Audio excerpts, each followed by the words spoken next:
আপনারা কি জানেন, ঝাড়খণ্ডের একটি পরিত্যক্ত কয়লা খনি এলাকা বহু বছর আগে এক ভয়াবহ ধসে সেখানে শয়ে শয়ে শ্রমিক জ্যান্ত সমাধি হয়েছিলেন। তারপর থেকেই এলাকাটি পরিত্যক্ত। গ্রামের লোক বলে সন্ধ্যার পর ওই খনির ধারের কাছেও যেতে নেই। একবার একদল সাহসী যুবক চ্যালেঞ্জ করে সেখানে রাত কাটাতে গিয়েছিল।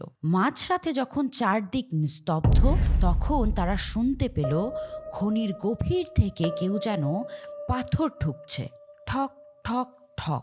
মনে হচ্ছিল কেউ নিচ থেকে উপরে আসার চেষ্টা করছে। হঠাৎ তাদের একজনের নাম ধরে কেউ খুব ক্ষীণ স্বরে ডাকলো। টর্চের আলো ফেলতেই তারা দেখল খনির মুখে কুচকুচে কালো এক ছায়া দাঁড়িয়ে আছে।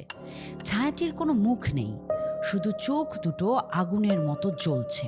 ভয়ে তারা যখন দৌড়ে পালাচ্ছিল, তখন শুনতে পেল সেই ছায়াটি অট্টহাসি দিয়ে বলছে, তোরা তো চলে যাচ্ছিস, কিন্তু আমার বন্ধুদের কারা বের করবে?